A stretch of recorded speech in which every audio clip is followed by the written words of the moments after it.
Special train से रामेश्वरम धाम की तीर्थ यात्रा। आज ही अपनी सीट बुक कराएं त्रिपुरयात्रा.com पर। देश में महंगाई और बेरोजगारी के खिलाफ कांग्रेस के कार्यकर्ता दिल्ली कांग्रेस कार्यालय के बाहर विरोध प्रदर्शन किया। कांग्रेस नेता राहुल गांधी ने काले कपड़े पहनकर विरोध जताया। कांग्रेसियों ने संसद से राष्ट्रपति भवन तक मार्च भी निकाला। कांग्रेस सांसद राहुल गांधी ने प्रेस कॉन्फ्रेंस कर केंद्र सरकार के खिलाफ हमला बोला। राहुल गांधी ने कहा कि लोकतंत्र की हत्या हो रही है। इस देश में 70 साल में जो बनाया उसको 8 साल में खत्म कर दिया गया। आज हिंदुस्तान में लोकतंत्र नहीं है बल्कि 4 लोगों की तानाशाही है। राहुल गांधी ने कहा कि विपक्ष कानूनी ढांचा, न्यायिक संरचना, चुनावी संरचना के बल पर लड़ती है। यह सब ढांचे सरकार का समर्थन कर रहे हैं क्योंकि सरकार ने अपने लोग इन संस्थानों में बैठा रखे हैं। हिंदुस्तान का कोई भी संस्थान स्वतंत्र नहीं है, वह आरएसएस के नियंत्रण में है। देश भर में कांग्रेस के प्रदर्शन को लेकर केंद्रीय गृह मंत्री अमित शाह का बयान सामने आया। उन्होंने कहा कि गुपचुप तरीके से कांग्रेस ने अपना मामला आगे बढ़ाया। दरअसल आज ही के दिन प्रधानमंत्री ने बहुत शांतिपूर्ण तरीके से राम मंदिर का समाधान किया था, लेकिन कांग्रेस ने आज का दिन विशेषकर काले कपड़ों में आकर बता दिया कि वो राम जन्मभूमि का विरोध कर रहे हैं। वहीं कांग्रेस के आरोप पर पलटवार करने आए पूर्व केंद्रीय मंत्री रविशंकर प्रसाद ने कहा कि राहुल गांधी ने झूठ बोला कि महंगाई पर चर्चा नहीं हो रही। संसद में चर्चा हुई और कांग्रेस ने भी हिस्सा लिया। रविशंकर ने कहा कि महंगाई और बेरोजगारी तो बहाना है। ईडी को धमकाकर परिवार को बचाने की कोशिश कर रही है कांग्रेस पार्टी। रायपुर में प्रदर्शन में शामिल सीएम भूपेश बघेल ने कहा कि मोदी सरकार लगातार लोगों की तकलीफ बढ़ा रही है। कांग्रेस आम जनता के मुद्दों को लेकर केंद्र सरकार के खिलाफ लड़ती रहेगी। पिछले 8 साल में कांग्रेस केंद्र सरकार के खिलाफ जनता की लड़ाई लड़ रही है, जिसे रोकने के लिए केंद्र की मोदी सरकार विपक्षी नेताओं के खिलाफ कार्रवाई कर रही है। रायपुर में प्रदर्शन के दौरान कांग्रेस अध्यक्ष मोहन मरकाम ने कहा कि प्रधानमंत्री मोदी देश की जनता को झूठे वादे करके सरकार में आए। आज देश की जनता को महंगाई और जीएसटी की मार झेलनी पड़ी, तो वहीं युवा बेरोजगार हो रहे हैं। उन्होंने कहा कि देश की जनता कांग्रेस के साथ है, जिसका परिणाम 2024 में देखने को मिलेगा। छत्तीसगढ़ में लगातार केंद्रीय जांच एजेंसियों की कार्रवाई की खबर है। शुक्रवार को सराफा कारोबारी के यहां ईडी की टीम ने दबिश दी। नागपुर से आई टीम ने राजनांदगांव, दुर्ग और रायपुर के अलग अलग सराफा कारोबारियों के यहां दबिश दी। ईडी मनी लॉन्ड्रिंग को लेकर कार्रवाई कर रही है। रायपुर के प्रदर्शन में शामिल होने के बाद सीएम भूपेश 4 दिवसीय दौरे पर दिल्ली में है। यहाँ उन्होंने राहुल गांधी और प्रियंका गांधी से मुलाकात की, साथ ही कांग्रेस के कई वरिष्ठ नेताओं से भी मिले। सीएम नीति आयोग की बैठक में शामिल होंगे, साथ ही राष्ट्रपति भवन में होने वाली बैठक में भी शिरकत करेंगे।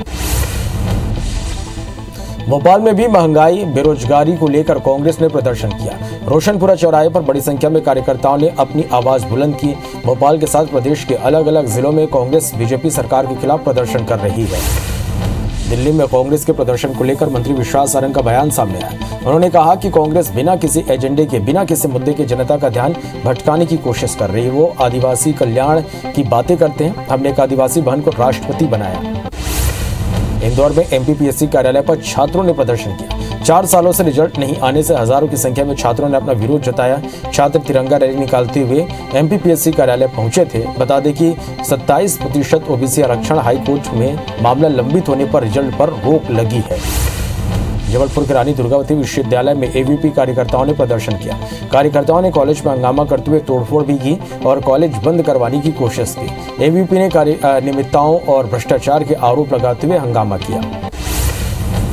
बीजेपी युवा मोर्चा बेरोजगारी भत्ता की मांग को लेकर लगातार प्रदर्शन कर रही है। इसी क्रम में रायपुर में बीजेपी युवा मोर्चा ने बेरोजगारी का टेंट लगाकर युवकों से फॉर्म भरवाया। विरोध प्रदर्शन में बीजेपी नेता बृजमोहन अग्रवाल और बीजेपी के शहर जिलाध्यक्ष श्रीचंद सुंदरानी भी शामिल हुए। मुंगेली में भी भारतीय जनता युवा मोर्चा ने मुंगेली में विरोध प्रदर्शन किया। कलेक्ट्रेट के बाहर बड़ी संख्या में कार्यकर्ताओं ने अपनी आवाज बुलंद की। कार्यकर्ताओं ने राज्य सरकार पर युवा विरोधी और वादा खिलाफी का आरोप लगाया। जगदलपुर शहर में हुए निर्माण कार्यों में लापरवाही बरतने और भ्रष्टाचार का आरोप लगाते हुए बीजेपी ने प्रदर्शन किया। बीजेपी नेताओं का कहना है कि इंदिरा प्रियदर्शनी स्टेडियम में ग्रास सिंथेटिक टर्फ बिछाने के नाम पर भ्रष्टाचार किया गया। साथ ही जिला में स्मारक में घटिया सामग्री का उपयोग किया गया। कैबिनेट मंत्री मोहम्मद अकबर कवर्धा के दौरे के दौरान भोरम देव मंदिर पहुंचे। इस दौरान उन्होंने विधि विधान से पूजा अर्चना की और प्रदेश के सुख समृद्धि की कामना की। उन्होंने कहा, भोरम देव मंदिर एक जन आस्था का विशाल केंद्र है, जहां सदियों से पवित्र सावन माह में पदयात्रा और पवित्र स्थलों से जल लाने की परंपरा है।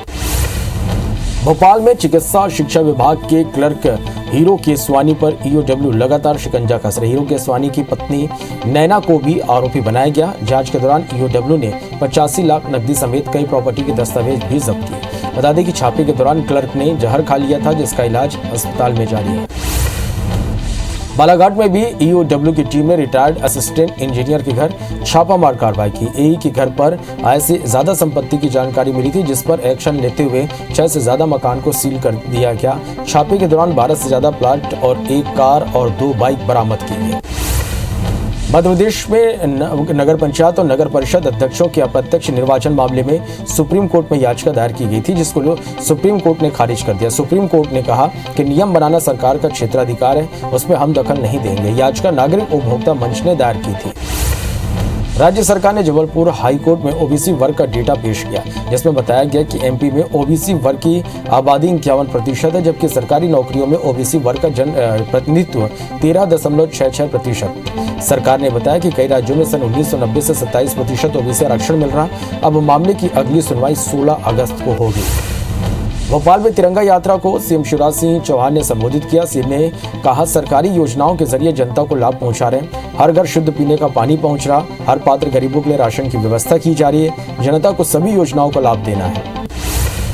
सीएम शिवराज ने जनता से अपील करते हुए राज्य के विकास में जनता की भूमिका भी जरूरी है कहा। सभी को आगे आना होगा और विकास में अपना योगदान देना चाहिए, साथ ही नशा मुक्त गाँव बनाने का अभियान चलाएं। मध्य प्रदेश में हर घर तिरंगा अभियान पर सियासत जारी है। पीसीसी चीफ कमलनाथ ने ट्वीट कर कहा, जिन लोगों को आजादी के संघर्ष में कोई योगदान नहीं, जिनके दल में एक भी ऐसा महापुरुष नहीं जिसने आजादी की लड़ाई लड़ी हो, जिनका तिरंगे से कभी प्रेम नहीं रहा, वो आज तिरंगे के सम्मान की बात कर रहे हैं। आज देश महंगाई, बेरोजगारी और ये देश का ध्यान मोड़ने में लगे हैं।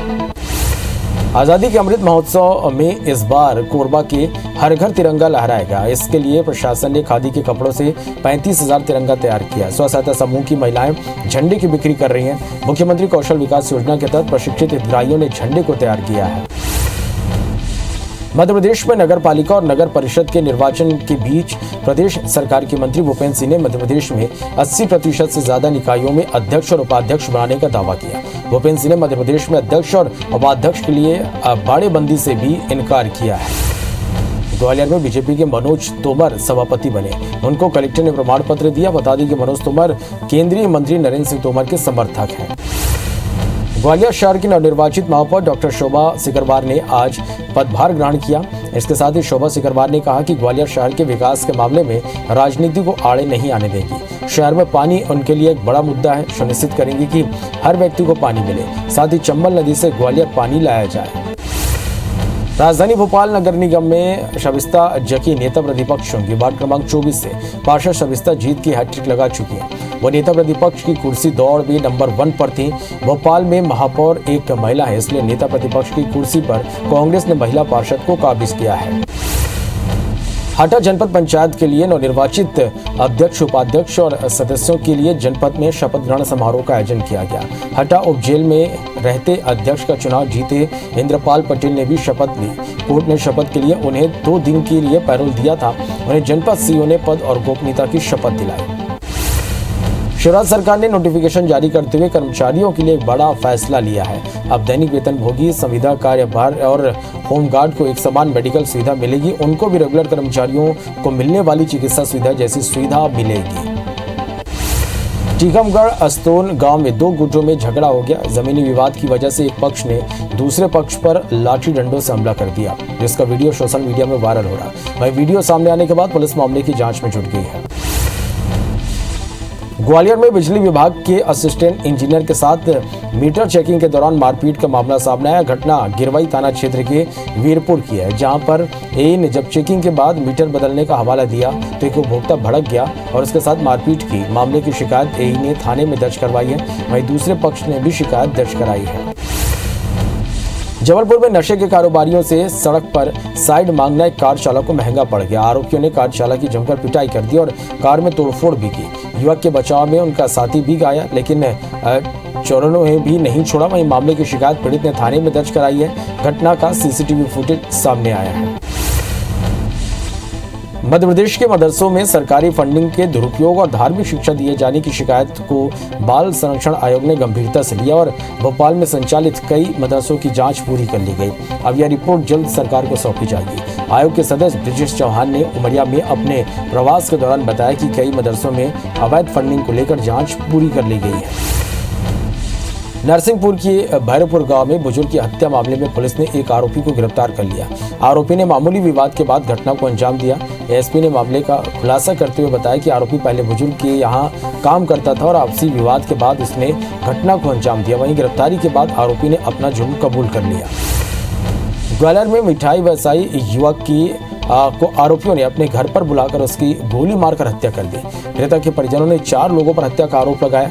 हत्या की वजह बीते साल सिरोल में हुए छात्र पारस जौहरी हत्याकांड से जुड़ा हुआ है। मृतक के छोटे भाई का नाम पारस हत्याकांड में था। विदिशा जिले के वर्धा अस्पताल में बंद होने से प्रसूता 2 घंटे तक तड़पती रही। आखिर सीएम हेल्पलाइन का सहारा लिया गया, तब कहीं इलाज मुहैया हो सके। वहीं परिजन सरकारी अस्पताल के डॉक्टर पर कार्रवाई की मांग कर रहे हैं। सीएमएचओ का कहना है कि वर्धा अस्पताल के डॉक्टर का 1 दिन का वेतन काटा जाए। इंदौर पुलिस ने अबोवा के एक होटल में छेड़छाड़ करने वाले एक सफाई कर्मी को गिरफ्तार किया। आरोपी झांसी का रहने वाला है, जो सोशल मीडिया पर लड़कियों से दोस्ती करने का दबाव बनाता था। फिलहाल पुलिस की पूछताछ जारी है। मामले में और खुलासे की उम्मीद है। कोरबा में कांग्रेस नेता हरीश परसाई के कार्यालय में चोरी के मामले में पुलिस ने 2 आरोपियों को गिरफ्तार किया। दोनों आरोपी बस्ती कपड़ा भट्टा के रहने वाले हैं। पुलिस के मुताबिक नशे की लत के कारण आरोपी चोरी की घटना को अंजाम दे रहे थे। कोरबा में ट्रेलर चालक की लापरवाही के चलते एक मिस्त्री की मौत हो गई। दरअसल ट्रेलर के खराब होने के बाद मिस्त्री सुधारने पहुंचा था। जब वो पहिए के नीचे घुसा, तभी चालक ने गलती से वाहन चालक ने ट्रेलर का आगे बढ़ा दिया और मिस्त्री उसकी चपेट में आ गया। वहीं घटना के बाद पुलिस ने ट्रेलर को जब्त करते हुए आरोपी को गिरफ्तार कर लिया है। खरगोन के इंदौर इच्छापुर स्टेट हाईवे पर एक कंटेनर ने कांवड़ियों को टक्कर मार दी। हादसे में कंटेनर के नीचे दबने से एक की मौत हो गई, जबकि दूसरे का पैर कट गया। कंटेनर चालक को पुलिस ने हिरासत में ले लिया। बताया जा रहा है कि हाईवे पर भारी वाहनों के प्रतिबंध के बावजूद धड़ल्ले से ये वाहन दौड़ रहे हैं। रायगढ़ के खरसिया शक्ति नेशनल हाईवे पर एक ट्रेलर ने बाइक सवार 3 लोगों को रौंद दिया। हादसे में तीनों लोगों की मौत हो गई। घटना खरसिया थाना क्षेत्र के बरगढ़ की है। बाइक सवार तीनों युवक बरगढ़ में वैष्णो देवी के दर्शन के लिए जा रहे थे। इंदौर में जीआरपी थाना पुलिस ने एक महिला को गिरफ्तार किया, जो उज्जैन रेलवे स्टेशन पर नवजात बच्ची को छोड़कर फरार हो गई थी। पुलिस ने बताया कि सीसीटीवी की मदद से महिला की पहचान की गई है। पूछताछ में उसने आर्थिक तंगी की वजह से बच्चे को छोड़ना बताया। रायपुर के रविशंकर विश्वविद्यालय में एडमिशन लेने के लिए छात्र परेशान है। दरअसल एडमिशन के लिए पहले चरण की प्रक्रिया पूरी हो चुकी है। अब छात्र सीट बढ़ाने की मांग कर रहे हैं। कुल सचिव शैलेंद्र पटेल ने कहा कि बड़ी संख्या में छात्रों ने ऑनलाइन एग्जाम दिए हैं, जिसकी वजह से 99% छात्र पास हुए हैं। विदेश में नौकरी दिलाने के नाम पर इंदौर में 50 लोगों के साथ ठगी का मामला सामने आया। आरोपी ने अपने पिता की कनाडा में होटल बताकर सभी से 2-2 लाख रुपए ठग लिए। वहीं मामले में पीड़ित की शिकायत के बाद भी पुलिस ने कोई कार्रवाई नहीं की। पीड़ित थाने के चक्कर काटने को मजबूर है। टीकमगढ़ जिले के पाली ग्राम पंचायत में शासकीय प्राइमरी और मिडिल स्कूल में बच्चों को बांटने के लिए आई किताबों को कबाड़ में भेज दिया गया, जिसका वीडियो गांव के लोगों ने बनाकर वायरल कर दिया। वहीं डीपीसी ने भी सरकारी किताबें बेचे जाने की पुष्टि की और शिक्षकों के खिलाफ कार्रवाई की बात कही है। स्वच्छता में हर साल गिरती रैंकिंग को सुधारने जबलपुर नगर निगम ने कवायद शुरू कर दी है, जिसके लिए सभी 79 वार्डों के बीच स्वच्छ वार्ड प्रतियोगिता कराने का फैसला लिया गया है, जिसमें बेहतर प्रदर्शन करने वाले वार्ड को हर सप्ताह रैंकिंग प्रदान की जाएगी और उन्हें पुरस्कार दिया जाएगा। अंबिकापुर के नवागढ़ थाना इलाके में एक युवक की हत्या का मामला सामने आया। युवक का शव पड़ोस में रहने वाली महिला के घर से मिला। घटना के बाद महिला फरार है। वहीं पुलिस ने शव को बरामद कर पोस्टमार्टम के लिए भेज दिया। पुलिस का कहना है कि महिला की गिरफ्तारी के बाद ही मामले का खुलासा हो पाएगा। बिलायगढ़ के खाद्य दुकानों में कृषि विभाग की छापामार कार्रवाई जारी है। भटगांव नगर के 3 खाद्य दुकान अनियमितता यहां पर पाए जाने पर उसे सील कर दिया गया। यहां ज्यादा दाम में खाद बेचने की शिकायत मिली थी, जिसके बाद खाद्य विभाग ने छापेमार कार्रवाई की। दमोह जिला में त्रिस्तरीय पंचायत चुनाव को लेकर नगर परिषद के चुनाव तक लापरवाही लगातार देखने को मिली, जिसकी बानगी का वीडियो सोशल मीडिया पर वायरल हो रहा है। इसमें दमोह के निर्वाचन अधिकारी जिला कलेक्टर निर्वाचित हुई महिला पार्षद के पति को जीत का प्रमाण पत्र देते दिखाई दे रहे हैं, जिसका वीडियो सोशल मीडिया में वायरल हो रहा है। कटनी जिले के खामहा गांव में सरपंच सुशील कुमार पाल 1 लाख की रिश्वत लेते लोकायुक्त ने उन्हें गिरफ्तार किया। सरपंच ने शासकीय योजनाओं का लाभ दिलाने के बदले में 4 लाख की रिश्वत की मांग की, जिसकी शिकायत जबलपुर में लोकायुक्त पुलिस से की गई, जिसके बाद लोकायुक्त पुलिस ने रिश्वतखोर सरपंच को धर दबोचा। बेमेतरा जिले में इटई गांव में दबंगई का मामला सामने आया। यहां दो दबंग गांव की बुजुर्ग महिला को खेती करने से रोक रहे हैं। वहीं इस मामले को लेकर बुजुर्ग महिला अपने बेटी दामाद के साथ कलेक्ट्रेट पहुंची और कलेक्टर से न्याय की गुहार लगाई। बताया जा रहा है कि गांव के दबंग महिला से 5 लाख रुपए की मांग कर रहे हैं और पैसा नहीं देने पर खेती नहीं करने दे रहे हैं। जांजगीर चांपा जिले के नैला पुलिस ने शराब दुकान की राशि में धोखाधड़ी के मामले में एक आरोपी को गिरफ्तार किया। आरोपी पर 32,81,000 की धोखाधड़ी का मामला दर्ज था, जिसके आधार पर पुलिस ने उसे अरेस्ट कर न्यायिक हिरासत में जेल भेज दिया। मामले में एक अन्य आरोपी को पुलिस पहले ही गिरफ्तार कर चुकी है। आगरमालवा पुलिस ने 2 अंतर्राज्यीय गांजा तस्करों को गिरफ्तार किया है। तस्कर गांजे को ट्रक में छुपाकर विशाखापट्टनम से राजस्थान ले जा रहे थे, तभी पुलिस ने दबिश देकर 320 किलो गांजा जब्त किया, जिसकी कीमत 40 लाख रुपए बताई जा रही है। बेंगलुरु से 14 मजदूरों को छुड़ाकर कांकेर लाया गया। बताया जा रहा है कि कांकेर के इस मजदूरों को बेंगलुरु के एक फार्म हाउस में टमाटर तोड़ने के लिए लाया गया था और वहीं पर सभी को बंधक बना लिया गया। यहां तक मजदूरों को पैसा भी नहीं दिया गया। घटना की जानकारी मिलते कलेक्टर ने एक टीम बेंगलुरु भेजी और मजदूरों को छुड़ाया। वहीं कलेक्टर ने मजदूरों को 2,28,000 रुपए का भुगतान भी किया। छिंदवाड़ा के गांधीगंज इलाके के 8 दुकानों में चोरों ने ताला तोड़कर लाखों की चोरी कर ली। चोरों ने दुकानों से कंप्यूटर सामान और लाखों रुपए की नकदी पर हाथ साफ कर दिया। घटना स्थल के चंद कदमों की दूरी पर पुलिस की गश्ती पॉइंट है। ऐसे में सवाल ये उठता है कि ऐसे व्यापारिक क्षेत्रों में रात के समय पुलिस गश्त ताकीद क्यों नहीं की जा रही थी।